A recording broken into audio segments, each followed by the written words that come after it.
ఓం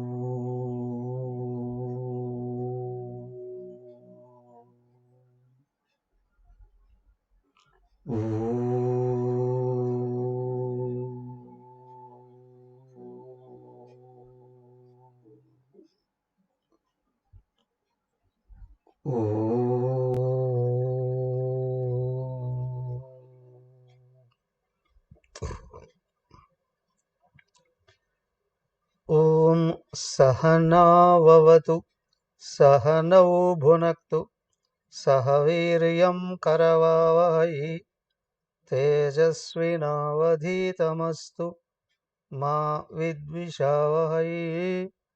ఓం శాంతి శాంతి శాంతి. ఓం గురుర్బ్రహ్మా గురుర్విష్ణుః గురుర్దేవో మహేశ్వరః గురురేవ పరం బ్రహ్మ తస్మై శ్రీ గురవే నమః. సదాశివసమారంభాం శంకరాచార్యమధ్యమాం అస్మదాచార్యపర్యంతాం వందే గురుపరంపరాం. బీజస్యాంతరివాంకురో జగదిదం ప్రాంగ్నిర్వికల్పం పునః మాయాకల్పితదేశకాలకలనా వైచిత్ర్యచిత్రీకృతం మాయావీవ విజృంభయత్యపి మహా యోగే వయస్వేచ్ఛయా తస్మై శ్రీగురుమూర్తయే నమ. ఇదం శ్రీదక్షిణామూర్తయే.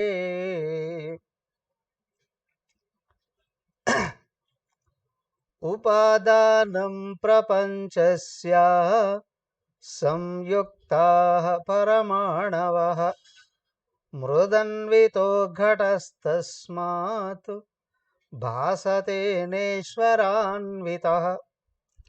పరమాణుగతా ఏవ గుణరూపరసాదయః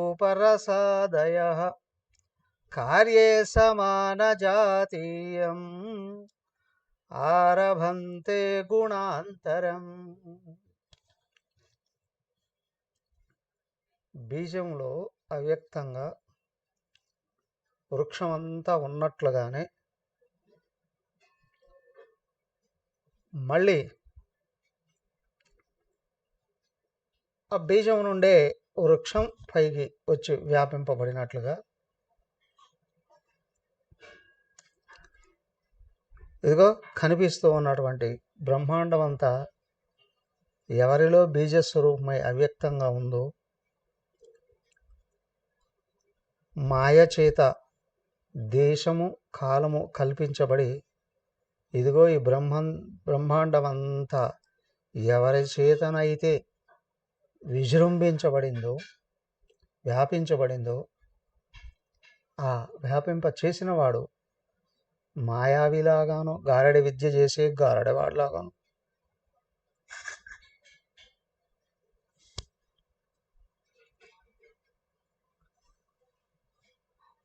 ఇంకా పైన మహాయోగిలాగా ఏ సంబంధం లేనట్లుగా ఏ ఆసక్తి లేనట్లుగా ఎవరైతే కనిపిస్తూ ఉన్నారో అలాంటి శ్రీ దక్షిణామూర్తి భగవానుకి నేను నమస్కరిస్తూ ఉన్నాను. శ్రీ గురుస్వరూపుడైన దక్షిణామూర్తికి నేను నమస్కరిస్తున్నాను. ఇక్కడ వ్యక్తమైన ప్రపంచానికి రెండు హేతువులు చెప్పారు. ఒకటి దేశం కాలం. ఇవి రెండు ఎక్కడి నుంచి వచ్చాయి అంటే మాయా అని అన్నారు. ఓకే, మాయ ఎక్కడుందయ్యా అంటే భగవంతుడిని ఆశ్రయించుకోనుంది, భగవంతుడి యొక్క శక్తినయ్యా అన్న. తీరా చూసేటప్పటికి ఈ బ్రహ్మాండం అంతా సర్వేశ్వరుడైన భగవంతుడిలో అవ్యక్తంగా ఉంది. ఆయన యొక్క శక్తి చేత ఇదంతా కూడా వ్యాపించబడింది. ఆయన ఆటలాగా ఆడుకోవచ్చు, ఆటలో కూడా ఒక పరమ ఉద్దేశం ఉంది, జీవరాశులన్నిటినీ ధరింపచేయడము అనేటువంటిది. ఆయనకి ఆసక్తి లేదు కాబట్టి ఆట అనేసారు. ఆటగాడికి కూడా ఉంటుంది నేను గెలవాలి అనే ఆసక్తి. ఈయనకి ఏంటి స్వార్థం అనేది లేనే లేదు, జీవరాశులు తరించాలి అనేటువంటి భావన అని శంకర భగవత్పాదులు వారు చెప్తే మధ్యలో వచ్చారు మిగతా వాళ్ళందరూ ఉన్నారు కదా ఖండిస్తూ. శంకరుల వారు ప్రతిపాదించింది అద్వైతం, అవునా?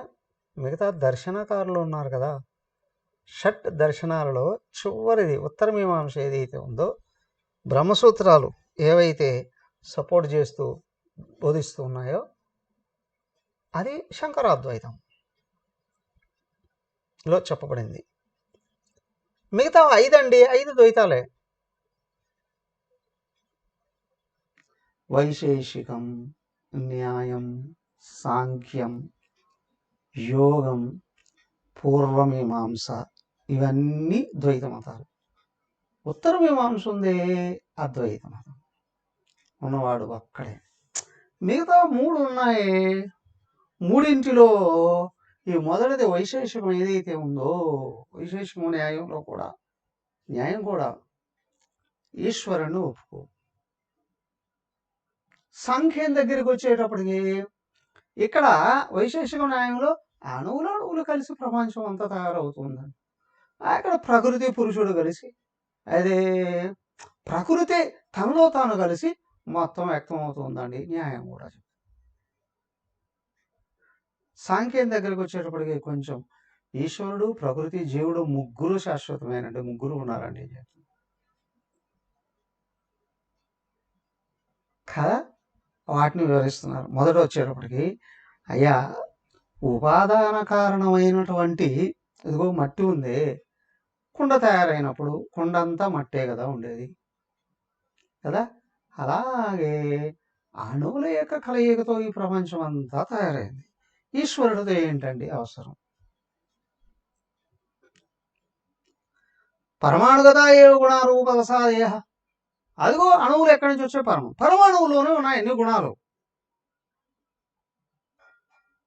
ఆ గుణాలను బట్టి ఇక్కడ సర్వ జీవరాశులు కూడా కనిపిస్తాయి. కార్యే సమాన జాతీయం మారవంతి గుణాంతరం, అందులో పరమాణువులు ఏవైతే ఉన్నాయో అవే కదా ఇక్కడ కనిపిస్తూ ఉన్నటువంటివి. మరి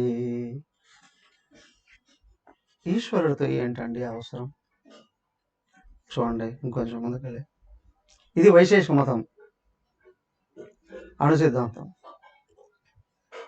కార్యం యత్ర సమన్వేతి కారణం సమవాయితతు చక్రాద్యం సాధనం యత్తు ఘటస్య సమవాయితతు.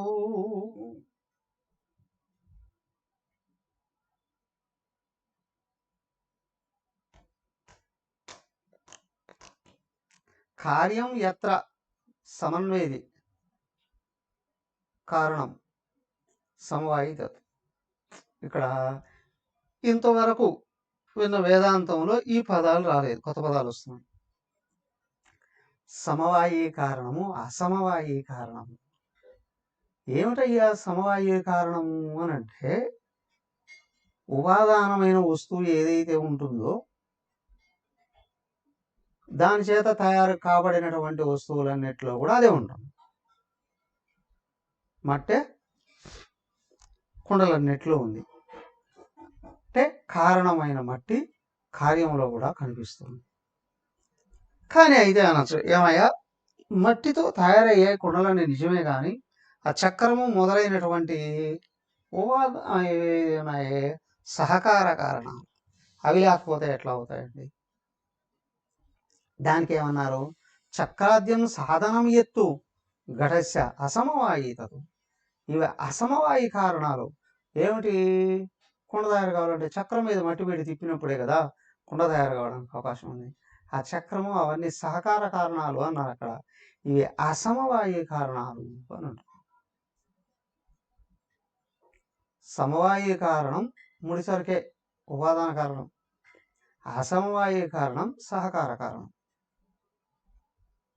కదా. అసమవాయీకరణం కనిపించదు, సమవాయీకరణం కనిపిస్తుంది. అవునా? నగలు తయారై బంగారం కనిపిస్తుంది, దానికి తయారు కావడానికి ఉపయోగించిన పరికరాలు ఏవి కనిపించవు. బల్ల చూసినప్పుడు చెక్క కనిపిస్తుంది, కానీ ఆ చెక్క ఉపయోగించడానికి అతను ఉలి, సుత్తి లాంటివి ఉపయోగించాడు, అవి ఏవి కనిపించవు. అలాగే ఇక్కడ కూడా కారణం కార్యరూపంగా కనిపించినప్పుడు దాన్ని సమవాయీ కారణం అని, కనిపించినటువంటి కారణాలు ఏవైతే ఉన్నాయో అసమవాయీ కారణాలు. దాన్ని ఇంకో కొంచెం వేస్తున్నాయి, గుర్తుపెట్టుకోండి. సమవాయీ కారణం, అసమవాయీ కారణం. ఉపాదాన కారణమే సమవాయీ కారణం, సహకార కారణమే అసమవాయీ కారణం. సమవాయిని తిష్టేద్యతు సమవాయాశ్రయే తదా కార్యేవధృత సామర్థ్యం కల్ప్యతే అసమవాయితతు.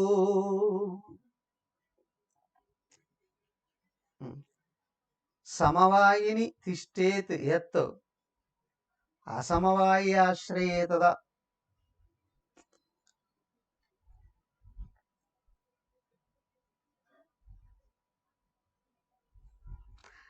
అసమవాయి కారణాన్ని ఇంకో కొంచెం వివరిస్తున్నారు. సమవాయిని తిష్టేత్ అసమవాయే ఆశ్రయే తదా.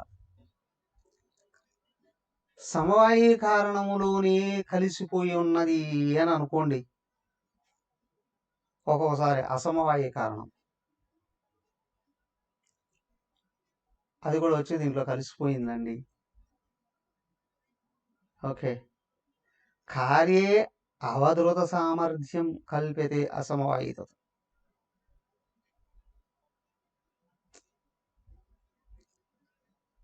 ఇక్కడ ఏమంటున్నారంటే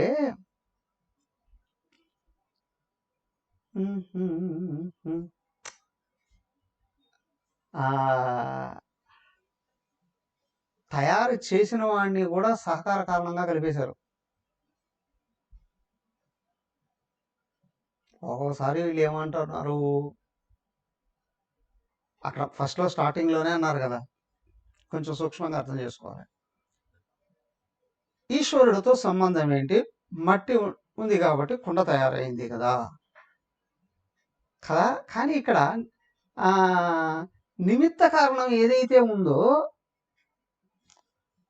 కుండ తయారు కావడానికి కుమ్మరైన వాడు ఉన్నాడు, ఇక్కడ కుమ్మరే నిమిత్త కారణం కదా. ఇప్పుడు ఈశ్వరుడు ఎవడయ్యా? కుమ్మరే. కుండ తయారు కావడంలో కుమ్మరి ఈశ్వరుడు ఎట్లా అవుతాడండి? అందరూ ఒప్పుకోలేరు అక్కడ. కానీ ఈశ్వరుడు అక్కడ కూర్చో ఉన్నాడు కాబట్టే కదా జ్ఞానం అనేది బయటకు వచ్చింది. సో ఇక్కడ పైకి తీసుకుంటే ఏమంటున్నారు అంటే, ఆ జ్ఞానం అనబడేది ఏదైతే ఉందో అది కూడా అసమవాయ కారణంలోనే కలిసిపోతుందండి అన్నట్లుగా ఏడు భావం.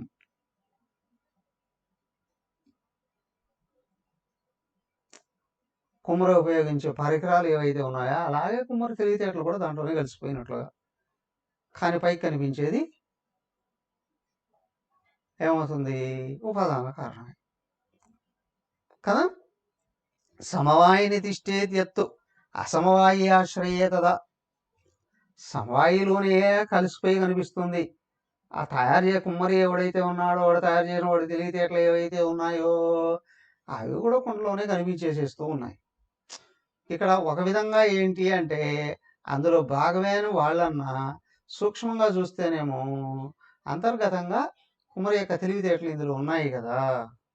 మట్టి తనంతట తను కుండను తయారు చేసుకుంటుందా?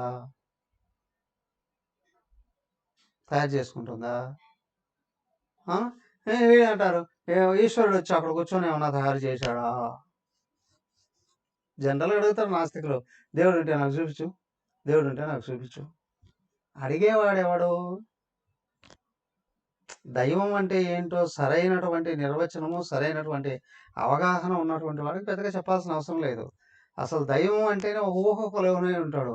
ఓ ఆస్తికులైనటువంటి వాళ్ళందరూ ఎక్కడో మేఘాలు కట్టుపక్క ఓ పెద్ద శక్తిలాగా మహాదండాన్ని ఒకదాన్ని పట్టుకొని ఆయన వీళ్ళందరినీ దండిస్తున్నాడండి.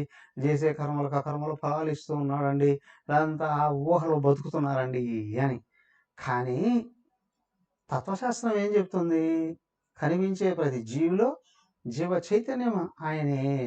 అక్కడ దాకా రావాలంటే చాలా టైం పడుతుంది. కాబట్టి భౌతికవాదులకి అది అస్సలు నచ్చదు కదా. సమవాయ కారణములోనే ఇంకా ఏమైనా నిమిత్త కారణాలు లాంటివి ఏమైనా ఉంటే కలిసిపోయి ఉంటాయి. సో కాబట్టి వైశేషికుల యొక్క అభిప్రాయం ఇంతవరకు కొనసాగుతుంది, అంతకంటే ముందుకు వెళ్ళదండి. చూడండి, నిమిత్తం కారణం తేషాం ఈశ్వరశ్చ కులాలవతు యత్కార్యం జాయతే యస్మాత్ తస్మిన్ సత్ప్రతిష్ఠతి.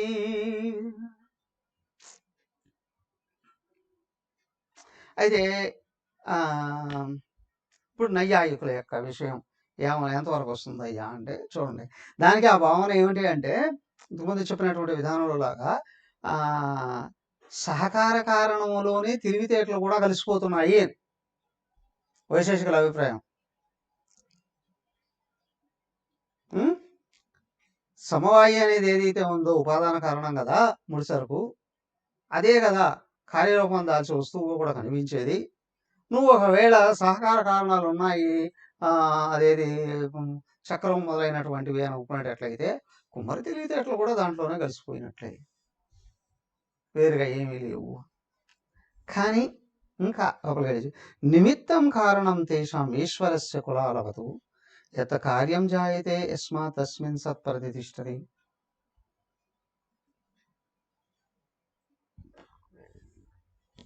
బట్ ఈశ్వరుడు అనేవాడు లేకుండా అంటే నీకు మట్టి ఉంది, జడమే.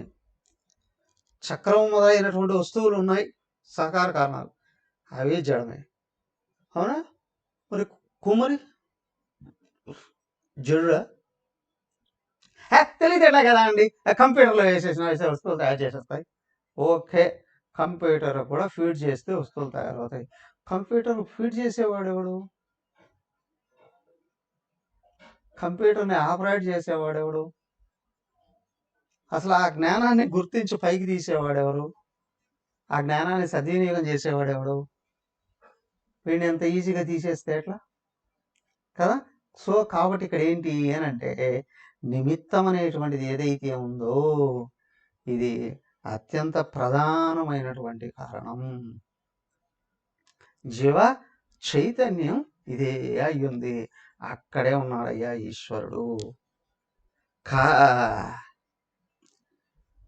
కుండకు ఉపాదాన కారణం మట్టి, సహకార కారణం చక్రము మొదలైనటువంటి వస్తువులు, నిమిత్త కారణం కుమ్మరి.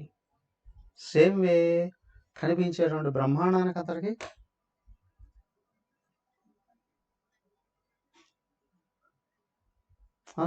సూక్ష్మంగా చూస్తే ఏమయ్యా కనిపించే వస్తువులన్నీ పంచిపోతారు. పంచిపోతారు ఎక్కడి నుంచి వచ్చాయి? పంచతన మాత్రలు. పంచతన మాత్రలు ఎక్కడి నుంచి వచ్చాయి? అణువుల కలయికతో వస్తువులన్నీ తయారయ్యాయి. అణువులు ఎక్కడి నుంచి? పరమాణువుల నుంచి. పరమాణువులు ఎక్కడి నుంచి వచ్చాయి? పరమాణువులు ఎవరు ఆపరేట్ చేస్తున్నారు?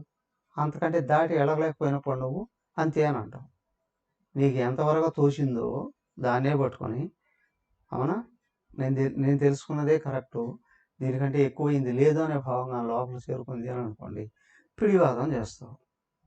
దాని నుండి ముందుకు వెళ్ళలేవు. ఎందుకంటే వెనక్కి తిరిగే దానికంటే ఇంకా ఎక్కువ, నేను తెలుసుకున్న దానికంటే ఇంకా ఎక్కువైంది ఉంది అని గుర్తించి తెలుసుకోవడానికి ప్రయత్నం చేయడంలోనే వ్యక్తి యొక్క ఆత్మ వికాసం అనేది ఉంటుంది, వ్యక్తిత్వ వికాసం అనేది ఉంటుంది. అవునా? గుణాలని దాటిపోయేది అంటూ ఉంటుంది కదా. కొంతమంది చాలా జాగ్రత్త పడతారు. ఏంటి అంటే, నేను ఇంకొకరి జ్ఞానాన్ని కానీ విన్నానరా అంటే వాళ్ళకంటే తక్కువైపోతానేమో అని. బ్రహ్మచారిలో వెళ్ళినప్పుడే బ్రహ్మచారి కోర్సు అయిపోయింది, దీక్ష తీసుకున్నాం. ఒక ఆయన ఇది ఈ త్రిమతాచర్యలో ఒక మతానికి సంబంధించినటువంటి నేనే ఆచార్యుడిని అని చెప్పుకునేటువంటి ఆయన ఒక ఆయన ఫేమసే. ఆయన దగ్గరికి వెళ్ళి ఆయన పాఠం చెప్తుంటే ఆయన ఏమనుకున్నారు, మమ్మల్ని మార్చేద్దాం ఏదో అని అనుకున్నారు. కానీ అక్కడ ఆయన చెప్తున్న సిద్ధాంతం చిన్నపిల్లల సిద్ధాంతం లాగా మాకు అనిపించింది. గౌరవించాం, బయటకు వచ్చేసాం. అవునా? ఏమిటయ్యా సిద్ధాంతం? అద్వైతం బాగా అర్థమైతే ద్వైత విశిష్టాద్వైతుల యొక్క స్థాయి ఏమిటి అనేటువంటి స్పష్టంగా అర్థమవుతుంది. అవునా? నువ్వు విశిష్టాద్వైతంలో కూర్చొని అద్వైతాన్ని విమర్శిస్తున్నావు అంటే నువ్వు పైకి ఎప్పుడూ రాలేవు. విశిష్టాద్వైతంలో కూర్చొని వినయ దేవతలు పెంచుకోగలిగేటట్లయితే అద్వైతం అర్థం చేసుకునే శక్తి వస్తుంది. అవునా? ద్వైతంలో కూర్చోన్నప్పుడు విశిష్టాద్వైతం అద్వైతం కూడా కరెక్ట్ కాదని కొట్టేసావా, ఎక్కడ ఉంటావు నువ్వు? సామాన్యుల్లో కలిసిపోతావు. సో కదా, కాబట్టి ఏంటి అంటే ద్వైతం కంటే విశిష్టాద్వైతం, విశిష్టాద్వైతం అయితే అద్వైతం అనేటువంటిది ఏదైతే ఉందో స్థాయి భేదాలను బట్టి పైన ఉన్నటువంటిది. ఏమండి మరి ఆ మతాచార్యులు అది చెప్పరా అంటే, లేదు, వాళ్ళు ఆ మతాన్ని మాత్రమే ప్రచారం చేయడానికి వచ్చారు, పీఠాధిపతులయ్యారు. వాళ్ళు దాన్నే ప్రచారం చేస్తారు, దానితో కొనసాగిస్తారు. దాన్ని వద్దంటే ఆ మతం పడిపోతుందిగా, అది కరెక్ట్ కాదని అంటే కదా. కాబట్టి ఏంటి అంటే ఓకే, అలాంటప్పుడు దాన్ని ప్రచారం చేసుకోవాలి, కానీ దానికంటే పైన ఉన్న దాన్ని దూషించకూడదు. దానికంటే పైన ఉన్న దాన్ని దూషించకూడదు. దానికి శంకరుల వారు ఏ మతాన్ని దూషించలేదు. అన్ని మతాలు వాటి వాటి స్థాయిలో ఉన్నాయని చూపించాడు. దేని స్థాయి అది చూపించాడు. ఇప్పుడు కేజీ టు పీజీ ఒకే క్యాంపస్లో ఉంది. ఏది ఎక్కువ, ఏది తక్కువ? 5 ఏళ్ల పిల్లాడు వచ్చాడు, డాడీ ఆడి కొన్ని అక్షరాలు చిన్నప్పుడు నేర్చుకో అన్నాడు. కేజీ టు పీజీ అని అన్నారు.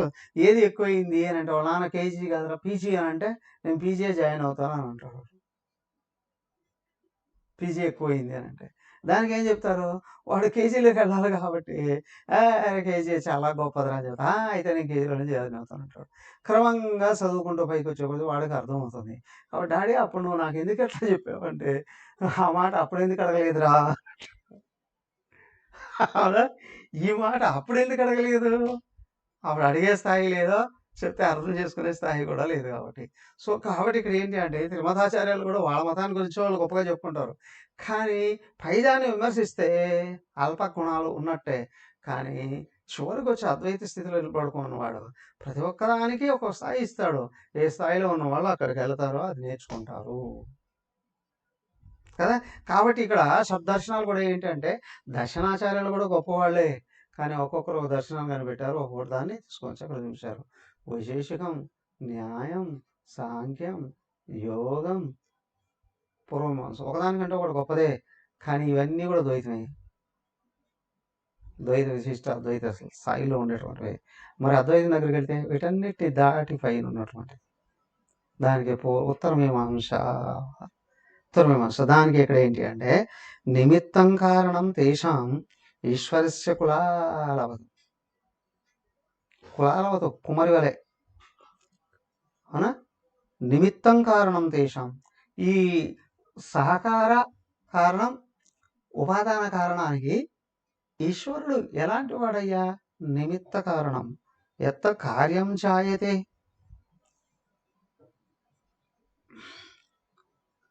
యస్మాత్ తస్మిన్ సత్ప్రతిష్టతి. ఏ కార్యం అయితే ఎవరి నుండి పుట్టిందో, ఎవరి ఎందో నిలబడి ఉందో అది కారణం అయ్యింది. ఎక్కడి నుండి పుట్టింది అయ్యా కార్యం? కారణం నుండి పుట్టింది. ఓకే, కానీ ఇక్కడ కూడా దోషం వస్తుంది. ప్రపంచం ఎక్కడి నుంచి వచ్చిందంటే మాయ నుండి వచ్చింది. మాయ ఎక్కడి నుంచి వచ్చింది? భగవంతుడి నుండి వచ్చింది. భగవంతుడిని ఆశ్రయించుకొని ఉంది. భగవంతుడి నుండి వచ్చింది అని అనడానికి వీల్లేదు. భగవంతుడిని ఆశ్రయించుకొని ఉండడం వేరు, భగవంతుడి నుండి వచ్చింది అనడం వేరు. భగవంతుడి నుండి వచ్చింది అంటే భగవద్గుణాలు కలిగి ఉండాలి. భగవంతుడిని ఆశ్రయించుకొని ఉంది, ఎందుకంటే ఆయన లేకపోతే ఇవి లేవు. దేహం, ఆత్మ లేకపోతే ఉండదు. మరి దేహం లేకపోతే ఆత్మ ఉంటుందా ఉండదా? ఒకదాన్ని ఒకటి ఆశ్రయించుకుందని నేను అనడానికి వీలు లేదు. కాబట్టి మాయ ఆత్మను ఆశ్రయించుంది, కానీ ఆత్మ దేన్ని ఆశ్రయించలేదు. ఆత్మ స్వ ఆశ్రయం కలిగినటువంటిది. ఎత్త కార్యం జాయతే యస్మాత్ తస్మిన్ సత్ప్రతిష్టతి.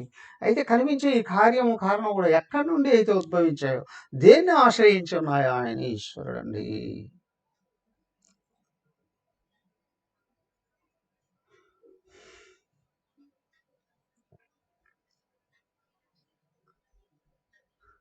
ఆయన నుండి వచ్చింది అంటేనేమో ఆయన కారణం అయిపోతాడు.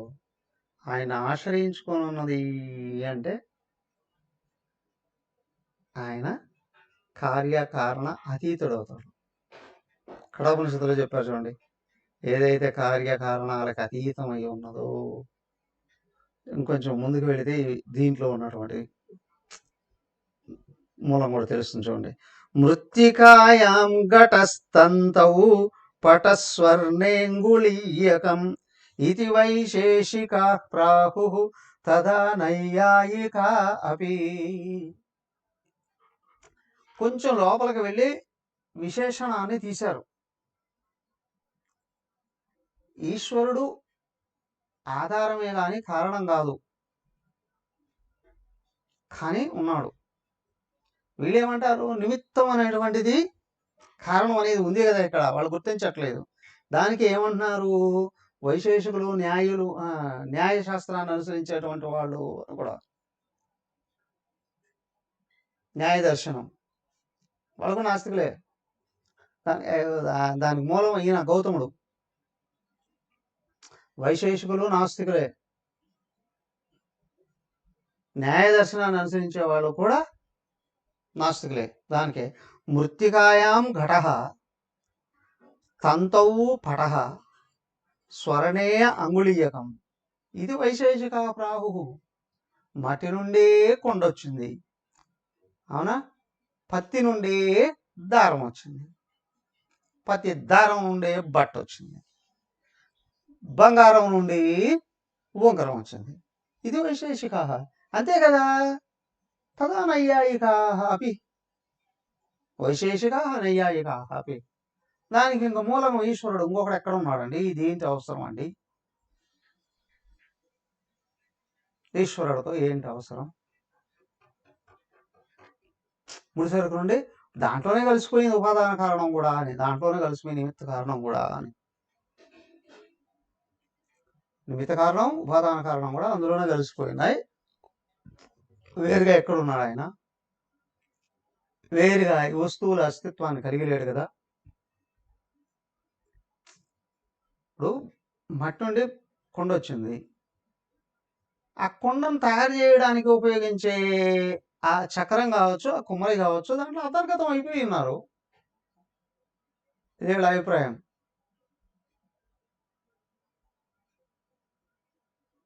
వాటి తెలివి ఆ పరికరం ఉపయోగించుకోవడం వలన ఎదుకోకుండా తయారైపోయింది.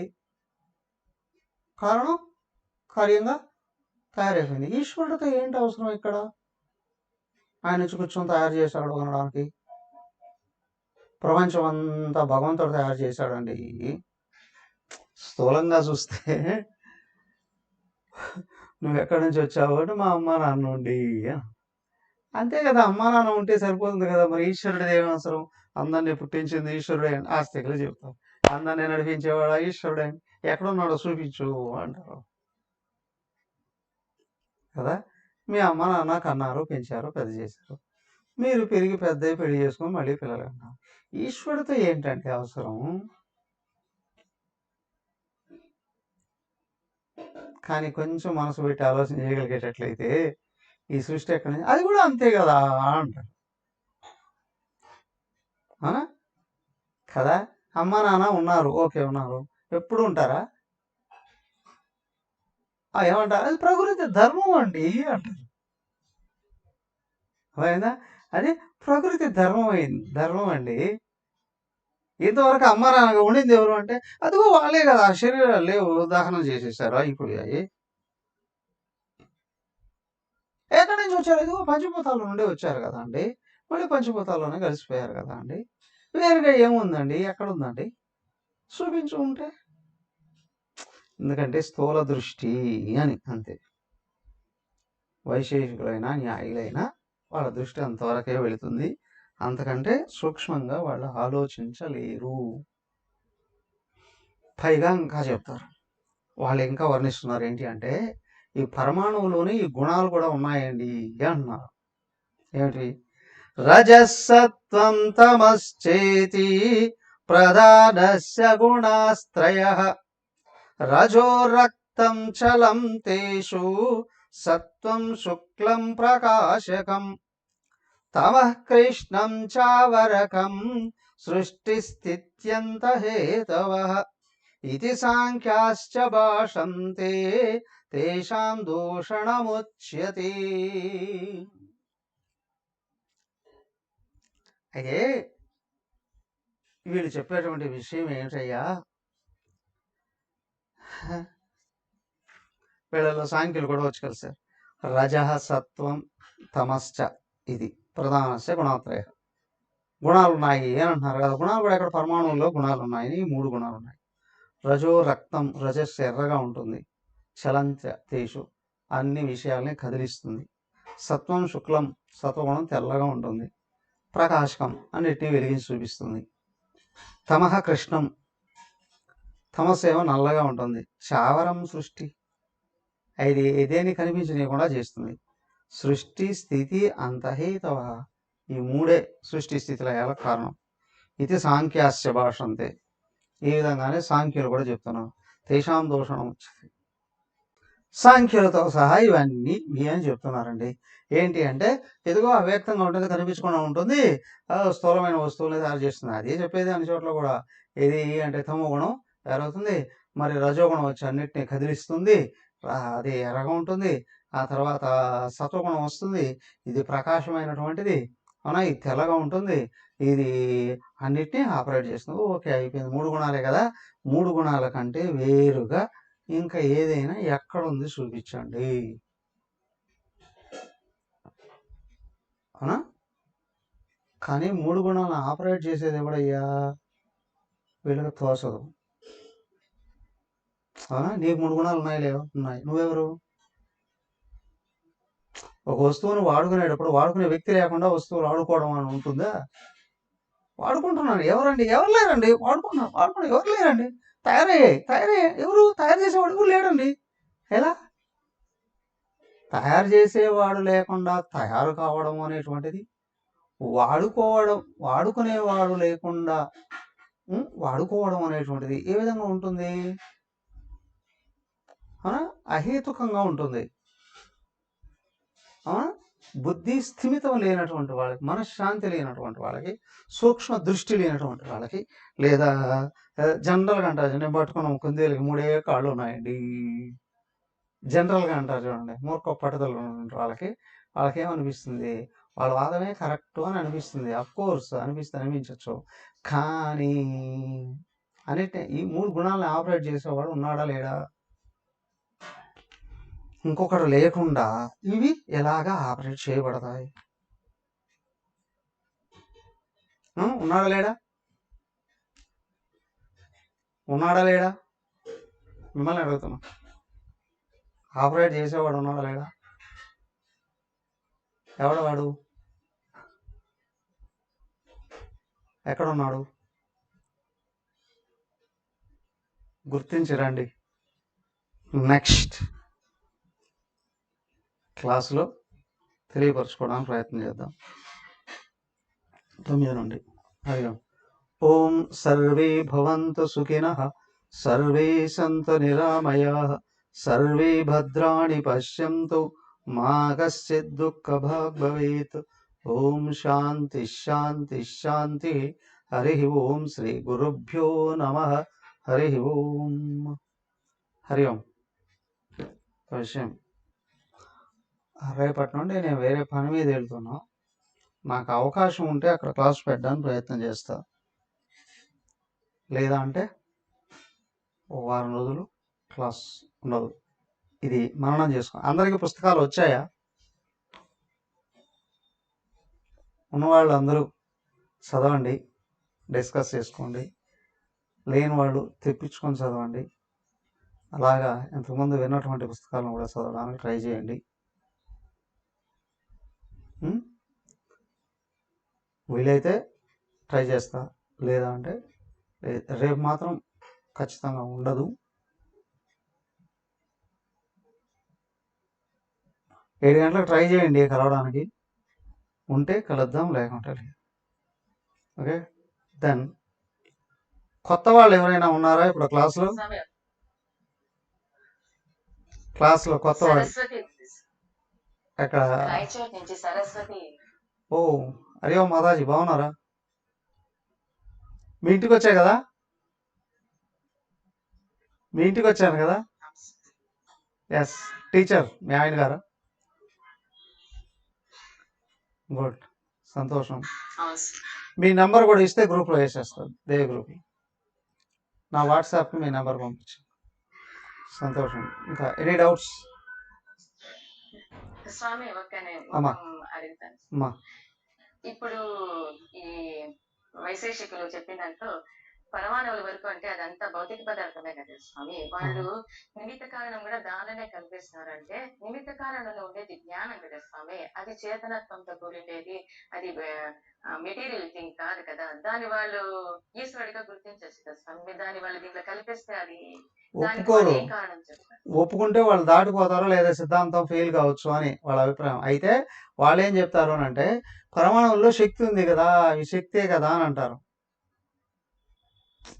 పరమాణువులు అనేటువంటివి కదలే గుణం కలిగి ఉన్నాయి కదా, అవి కూడా శక్తి కిరణాలు కదా అని అంటారు.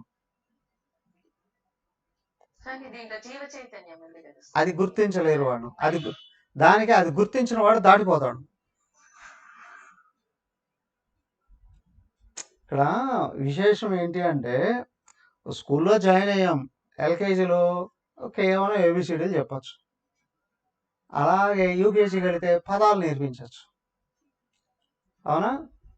వాక్యాలు ఎక్కడ నేర్చుకుంటామయ్యా? 1వ తరగతి దాకా వస్తే కానీ వాక్యాలు నేర్చుకోవడానికి అవకాశం ఉండదు కదా, సెంటెన్సెస్. అలాగే అయితే అక్కడ వయసు కూడా అదే స్థాయిలో ఉంటుంది కాబట్టి గ్రాడ్యువల్గా ఎక్కడైతే వికసన అనేటువంటిది, ఎవల్యూషన్ అనేది ఉంటుంది. కానీ ఇక్కడ ఏంటి అంటే వ్యక్తులు ఆల్రెడీ పెద్దవాళ్ళు అయిపోయి ఉన్నారు, కొన్ని శాస్త్రాలు కూడా చదువుకుంటారు, మాకు బాగా తెలివితేటలు కూడా ఉన్నాయి అని అంటున్నారు కాబట్టి, అనుకుంటారు కాబట్టి లోపల ఉన్న దేహాత్మభావం ఏదైతే ఉందో మొండిగా పట్టుకుంటుంది, దాన్ని వదిలిపెట్టదు. వదిలితే దాటిపోతుంది. అందరే ఇరుక్కుపోరు, మొండిగా పట్టుకున్నవాడు అక్కడే ఉంటాడు. కానీ సిద్ధాంతం అది ప్రాథమికం. సిద్ధాంతం తప్పు అనడానికి వీల్లేదు, ప్రాథమికం ఫస్ట్ స్టెప్. ఆ స్థాయిలో ఉన్నవాడికి అదే తెలుస్తుంది. దానికే మనకు గురువులు చెప్తూనే ఉంటారు కదా పాఠం. చిన్నపిల్లాడు అడిగాడు నాన్నని, నాన్న వర్షం ఎట్టు వస్తుంది అని అంటే సైన్స్ చెప్తే వాడికి అర్థం కాదు. అవునా? కాబట్టి ఏమంటాడు, అక్కడ పైన దేవుడు ఉన్నాడు రా, దేవుడికి ఒక పెద్ద ఏనుగు ఉంది, ఆ ఏనుగు వచ్చి సముద్రంలో నీళ్ళు తొండంతో లాక్కొని హుష్ అంటుంది, వర్షం వచ్చేస్తుంది అంటే ఎగిరికి అంతేస్తాడు. వాడు ఫ్రెండ్స్కి అందరూ కూడా చెప్పుకుంటాడు వర్షం ఎట్టు వస్తుంది, వాడికి తెలిసిపోయింది అనుకుంటాడు. ఏంటి అంటే వాడికి స్థాయి అదే. కాబట్టి ఇక్కడ కూడా ఏంటి అంటే మనం వ్యక్తుల్ని పక్కన పెడితే వైశేషికం యొక్క స్థాయి ప్రాథమికం, దాని తర్వాత స్థాయి న్యాయం, దాని తర్వాత స్థాయి సాంఖ్యం, దాని తర్వాత స్థాయి యోగం, దాని తర్వాత స్థాయి పూర్వమీమాంస, చివరి స్థాయి ఉత్తరమీమాంస. కాబట్టి వ్యక్తులను మనం పక్కకు తోసేస్తే సిద్ధాంతం యొక్క స్థాయిని గుర్తుపెట్టుకోగలిగినప్పుడు మనం దాటేసి వెళ్ళిపోతాం. దానికి అన్నీ తెలుసుకోవాలి, వాడి స్థాయి ఏంటో తెలుసుకోవాలి. దానికైనా కాదు, ద్వైతులకి ఏంటి, దేవుడి దగ్గరికి ఎందుకు వెళ్తారు అని అంటే ఏదో కోరికలతోనే వెళ్తారు. అవునా? దేవుడి దగ్గరికి వెళ్ళి గుణాలు కావాలి అని అడిగేవాడు ఎవడు? పై స్థాయికి వచ్చిన వాడే. దేవుడి దగ్గరికి వెళ్ళి జ్ఞానం కావాలి అని అడిగేవాడు ఎవడు? ఇంకా పై స్థాయికి వచ్చిన వాళ్ళే. పిల్లలు కూడా వెళ్తారు గణేశుడి దగ్గరికి, అయ్యా కొంతమంది అడగరు, నేను కాఫీలు పట్టుకెళ్తున్నాను అవి ఎవడు చూడకుండా చూడని అడగరు. దేవుడిని అడుగుతారు లేదా? నేను చిట్టీలు ఎత్తుకెళ్తున్నాను, ఓ దేవుడా ఇవి ఎవరు తెలియకుండా చూడ అడుగుతారు లేదా? వాళ్ళ స్థాయి ఆలోచన అదే. అరే దేవుడు అంటే అందరిలో ఉన్నవాడు రా బాబు, ఎట్లా అర్థమవుతుంది వాళ్ళకి? లేదు, వాళ్ళ స్థాయి అదే, వాళ్ళ స్థాయి అదే. సో కాబట్టి ఇక్కడ ఏంటి అంటే లోపల వికసించే కొద్దీ స్టెప్ బై స్టెప్ పైకి వెళ్ళిపోతావు. దానికి షడ్ దర్శనాలు ఎందుకయ్యా అంటే షడ్ దర్శనాలు దేనికి అది కరెక్టే, కానీ దేని స్థాయి దాందే. షడ్దర్శనాలు 100% కరెక్టే, కానీ షడ్దర్శనాలు ఒకదాని తర్వాత ఒకటి వస్తుంది. Pre primary school primary school, upper primary school, high school, అవునా, ఇంటర్మీడియట్, డిగ్రీ, పీజీ, పిహెచ్డి. ఏది కరెక్ట్? ఏది కరెక్ట్ ఉంటుంది? అన్నీ కరెక్ట్ అయ్యి ఒకదాని తర్వాత ఒకటి వచ్చాయి కదా. కాబట్టి ఏంటి అని అంటే లాస్ట్ స్టెప్ అద్వైతం. సో ఇక్కడ మన అద్వైతాన్ని అనుసరిస్తున్నాం, మరి డైరెక్ట్గా దాన్ని తెలుసుకుంటే సరిపోతుంది. ఇవన్నీ ఎందుకంటే ఏంటంటే ఈ స్థాయిలో కానీ తెలియకపోతే ఏమవుతుంది, ఒకసారి ఎప్పుడో ఏదో ఒక విధంగా నువ్వు సమస్యలకు ఎదురైనావు, సంఘర్షణలకు లోనైనావు, అలాంటప్పుడు ఇంకొకటి వచ్చి మాదే కరెక్ట్ అని అన్నప్పుడు దీన్ని వదిలేసి దాంట్లోకి వెళ్ళిపోయే అవకాశాలు ఉంటాయి. అదేగా మత మార్పులు అన్నీ. అవునా, మతాన్ని ఎవరు మారిపోతారు? మతాన్ని గురించి తెలియని వాళ్ళే. హిందూ మతం గురించి తెలిసిన వాళ్ళు వేరే మతంలోకి వెళ్ళలేరు. హిందూ మతంలో స్వేచ్ఛ ఉంది, తెలుసుకోగలేరు. కాబట్టి ఏదో ఒక రోజు గాలికి కొట్టుకుపోతాం. దానికి ఏంటంటే అన్నీ తెలిసి ఉండుంటే నేను ఎక్కడ ఉన్నాననే విషయం కోరుతున్నాను, నాకు తర్వాత స్టెప్ ఏంటి అనేటువంటిది అర్థమవుతుంది. కాబట్టి ఇవన్నీ కూడా నేర్చుకోవయ్యా అంటారు. అద్వైతాన్ని పొరపాటుగా కూడా విశిష్ట అద్వైతులు ద్వైతులు ఒకసారి విశిష్టాద్వైతులు మా ఆశ్రమానికి వచ్చారు. నేను బ్రహ్మచారి కోర్సులో ఉన్నాను. వాళ్ళు కూడా మన దగ్గరికి వచ్చారు అని ఆసక్తి, అనేక రకాల పుస్తకాలను చూపించా, కొన్ని పుస్తకాలు కొనుక్కున్నాను, వెళ్ళారు అని పరిగెత్తుకుంటే వెళ్ళి అమ్మగారి దగ్గరికి. బ్రహ్మచారి కోర్సులో ఉంటారు. అమ్మ వాళ్ళు వచ్చారు, ఆ స్వామి శిష్యులు వచ్చారు, మన పుస్తకాలు కొనుక్కొని వెళ్ళారు. అమ్మగారు ఇటు చూశారు, ఏంటమ్మా వాళ్ళు చూస్తున్నారు అంటే, వాళ్ళు చదివి నేర్చుకోవడానికి వచ్చారు అనుకున్నావా, దాన్ని చదివి తప్పులు పట్టుకొని విమర్శించడానికి పుస్తకాలు కొనుక్కొని వెళ్ళారు అని అన్నారు. ఏమనాలి ఇప్పుడు చెప్పండి? వాళ్ళు పుస్తకాలు పట్టుకెళ్ళారు, దాన్ని చదివి ఒక అర్థం కాని విషయాలను పట్టుకొని ఇతరులకి విమర్శలు చేయడానికే పట్టుకొని వెళ్ళారు. ఇలాగానే పడిపోయాను. మరి ఏమనాలి? అరే ఇట్లా ఉందా బుద్ధే?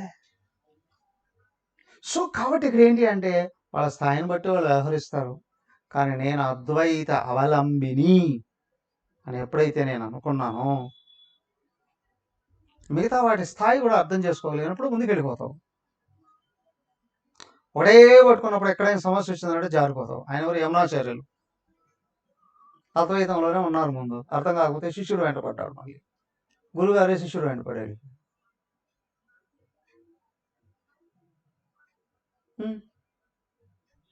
సో కాబట్టి ఏంటి అని అంటే అద్వైతంలో స్థిరత్వం రావాలి అని అంటే మిగతా వాటిని కూడా సంక్షిప్తంగా, పూర్తిగా కాదు, సంక్షిప్తంగా అర్థం చేసుకోవాలి వాడి స్థాయి ఏంటి అనేది. అప్పుడు విమర్శ చేయాల్సిన అవసరం లేదు. పీసీలో కూర్చున్నవాడు ప్రైమరీ స్కూల్ని విమర్శిస్తాడా, హై స్కూల్ని విమర్శిస్తాడా, ఇంటర్మీడియట్ విమర్శిస్తాడా, డిగ్రీని విమర్శిస్తాడా, లేదా పీజీని దేన్ని విమర్శించడు, అందరినీ ఎంకరేజ్ చేస్తాడు. దానికే భగవంతుడు చెప్పాడు, జోషే సర్వకర్మాణి విద్వాన్ యుక్త సమాచారం. నీ స్థాయిలో నువ్వు ఉంటూ నీ కింద వాళ్ళని ఎంకరేజ్ చేసి, కింద వాళ్ళని దూషించుకో, కింద వాళ్ళని విమర్శించుకో, కింద వాళ్ళని తోసేయకు. అవునా? సో కాబట్టి ఏంటి, అర్థం చేసుకుంటే దాటేస్తాడు. అర్థం చేసుకుంటే దాటేస్తాడు, కానీ కింద దాన్ని విమర్శించడు, దూషించడు. ఇప్పుడు ఒక మతం ఇంకొక మతాన్ని విమర్శిస్తుందిరా అంటే వాళ్ళకి మతం అంటే అస్సలు తెలియదు అని అర్థం. మూర్ఖులు, దుర్మార్గులు. వాళ్ళ యొక్క ప్రయోజనం మతాన్ని అనుసరించడం కాదు, ఇంకేదో ఉంటుంది అని అర్థం. కాబట్టి మతం అనేటువంటి వ్యక్తిత్వ వికాసం కొరకు అని అనుకున్నప్పుడు నేను ఎంతవరకు వీక్షించానా, నేను తర్వాత ఏంటి నా స్టెప్ అనేటువంటిది చూస్తాడు. కాబట్టి దృష్టి తన మీద ఉంటుంది. ఎందుకంటే తను అనంతమైన పరమాత్మ అయి ఉన్నాడు. ప్రారంభంలో ప్రతి ఒక్కరిగా అనిపిస్తుంది, అవునా? కోర్స్ పూర్తి చేసి ఎల్లో డ్రెస్ చేసుకుని బయటకు వచ్చిన ప్రతి బ్రహ్మచారికి దేశాన్ని ఉద్ధరించేయాలి అని అనిపిస్తుంది.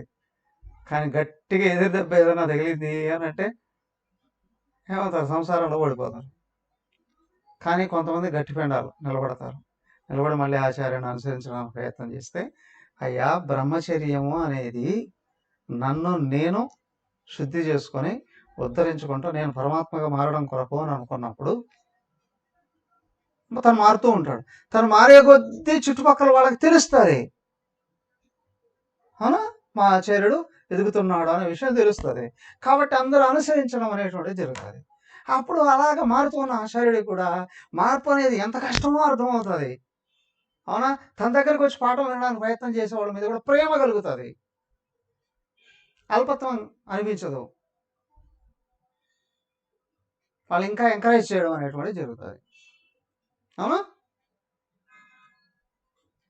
సో కాబట్టి ఏమవుతుంది అంటే ఇది గురు శిష్య సంప్రదాయం. నా గురువుని నేను అనుసరించాలి అని ముందుకెళ్ళే కొద్దీ నన్ను నాకు వెనకలో ఉన్న వాళ్ళు అనుసరిస్తారు, అవునా. నా వెనకలో ఉన్న వాళ్ళు నేను చూడను అంటే వదిలేస్తానంటే కాదు. 100 మంది వింటే 20 మంది మననం చేయడానికి ప్రయత్నం చేసినా కూడా చాలా గొప్పే కదా. 20% కాదు, 10% మెంబర్స్ అయినా మననంలోకి వచ్చారా అంటే వాడు ఆచరించడానికి ప్రయత్నం చేస్తున్నారని వాళ్ళ మీద ప్రత్యేకమైన దృష్టి ఉంటుంది ఆచార్యుడికి. వాళ్ళకి గైడ్ చేయడం అనేటువంటిది ఉంటుంది. అవసరమైతే అడగకపోయినా కూడా అప్పుడప్పుడు తెలియపరుస్తాడు, ఇదిగా ఈ పుస్తకాలు చదవండి, అవునా, ఈ సాధన చేయండి, ప్రత్యేకంగా చెప్తాడు. ఎందుకంటే వాళ్ళు జారిపోని కూడా చూసుకోవాలి అని. అప్పుడు బాధ్యత వస్తుంది ఆచార్యుడికి కూడా తెలియకుండా. అది అన్ని చోట్ల ఉండదు, అందరి మీద ఉండదు. అందరూ బాగుపడాలి అని అనుకుంటారు. ఎవరు మనలోకి వచ్చారో వాళ్ళ మీద దృష్టి ఉంటుంది, వాళ్ళు గైడ్ చేయడం అనేటువంటిది ఉంటుంది. వాళ్ళు జారిపోనివ్వరు. ఇంకా బాగా పట్టుదలతో కృషి చేస్తున్నారు అని అనుకోండి, అలాంటప్పుడు వాళ్ళకి వాళ్ళ ఇంట్లో కావచ్చు, బయట కావచ్చు, ఇంకా సమాజంలో ఎక్కడైనా కావచ్చు, సమస్యలు వచ్చారంటే తనే నడుము బిగిస్తాడు. అప్పుడు అవసరమైతే చండాడుతాడు ఆచార్యుడు, అవునా. అయితే ఆత్మను అనుసరించడానికి ప్రయత్నం చేస్తూ ఉంటారే, వీళ్ళకి ఏదైనా సమస్య వచ్చిందంటే తను వస్తాడు కిందికి దిక్కు కావాలనుకుంటే. ఆయనే దక్షిణామూర్తి, జారిపోని కూడా పట్టుకొని ముందుకు వెళ్ళిపోతాడు, అవునా. కాదు ఇప్పుడు కదా, ఇప్పుడు నేను ఎవరో నాకు గుర్తుండి నేను తప్పనిసరిగా సంపూర్ణత్వాన్ని అందుకోవాలి అని అనుకున్నప్పుడు అనుసరించే వాళ్ళ యొక్క కష్టమో తెలుస్తుంది, వాళ్ళ యొక్క ప్రయత్నమో తెలుస్తుంది, వాళ్ళకొచ్చే ఏ సమస్యలు తెలుస్తాయి. కాబట్టి పోనివాడు, జారిపోనివాడు, పట్టుకొని ముందుకెళ్తాడు. అవసరమైనప్పుడు అట్లాంటప్పుడు చండశాసనుడుగా మారుతారు అవసరమైతే. అదే గురుదేవులు మాతాజీ మన గురు పరంపర కూడా చూపించినటువంటిది. దేనికైనా సిద్ధం అవుతారు అప్పుడు. ఎందుకు ఎవరు భగవంతుని పట్టుకోవడానికి కృషి చేస్తున్నారు వాళ్ళని జారిపోరు. మిగతా వాళ్ళంతా నేను ఎన్ని కార్యక్రమాలు చేశాను, జనరల్గా ఉంటుంది కదా, నేను ఎన్ని మాలలు జపం చేశాను, ఎన్ని రకాల పారాయణాలు చేశాను అన్నట్టుగానే నేను ఎన్ని క్లాసులు చేశాను, నేను ఎంతమందికి నేర్పించాను, నేను ఎంతమందికి దీక్షలు ఇచ్చాను, నేను ఎంతమందికి బోధించాను, ఈ లెక్కలు కట్టుకోవడంలో సరిపోతుంది. అజ్ఞానం బలపడిపోతుంది అక్కడ. వాడు పండితుడు కావచ్చు, అవునా, ఆచార్యుడు కాడు. వాళ్ళని అనుసరించే వాళ్ళు ఎవరు ఉండరు, వాళ్ళే జారిపోతారు ఒకసారి.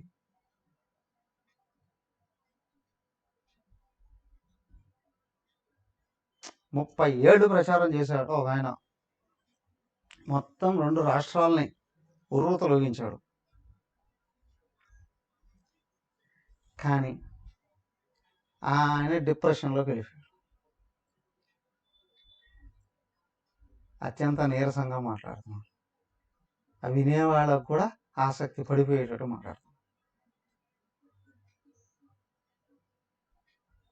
మాట్లాడుతున్నాడు. పైగా ఈ మధ్య జరిగింది. ఆ తర్వాత నన్ను అడిగాడు, నేను ఎలా చెప్పాను చెప్పండి అని అంటే, ఆయన చెప్పిన పాయింట్లు అన్నీ కానీ పైకి తీస్తే నీకే నీ మార్గం మీద పట్టుదల లేదు, నీకే నీ మార్గం మీద నమ్మకం లేదు, మరి నీ వెనకాల వాళ్ళు నిన్నట్టు అనుసరిస్తారు అని అనగలిగితే కాదు. ఆయన ఏం చేశాడో నాకు తెలుసు కదా, ఆయన పరిస్థితి ఏంటో కూడా అర్థమవుతుంది. ఎందుకు అని అంటే, అయ్యా ఒకసారి నువ్వు గురువుగా పట్టుకున్నావు అని అంటే గురువు దేహాన్ని వదిలినా వదలకూడదు నువ్వు ఆయన్ని. మరి ఆయన లేడు కదా, లేకపోవడం ఏంటి? గురువు నువ్వు పట్టుకునేటప్పుడు గురువు దేహం అనుకొని పట్టుకున్నావా, గురువు ఆత్మ అనుకొని పట్టుకున్నావా? గురువుగా దేహం అనుకొని పట్టుకున్నావు నువ్వు ద్వైతుడవే. ఓయ్ నీకు అద్వైతం కానీ అర్థమైంది, అద్వైత మార్గంలో ఉన్నావు అని అంటే మోక్షకాంక్షుడు అయి ఉంటావు, గురువుని ఆత్మ అనుకున్నావు. ఆత్మ ఎక్కడ చచ్చిపోతుంది? పరమాత్మే కదా ఎప్పుడు. కాబట్టి ఏంటంటే గురువుగారు దేహం పక్కకి వెళ్ళినా భగవంతుడు ఉంటాడే, ఆయన వదిలిపెట్టాడు. ఎక్కడున్నాడు? ఆయన అంతటా ఉన్నాడు, అన్నింటిలో ఉన్నాడు. గురు స్వరూపాన్ని, గురు రూపాన్ని భావించుకున్నా ఎగ్గరితోకి ఆయన నిన్ను ఎత్తుకుంటాడు, నేను జారుకోనివాడు. ఎక్కడున్నాడు? అంతటా ఉన్నాడు, అన్నింటి. హే నువ్వే ఆయన,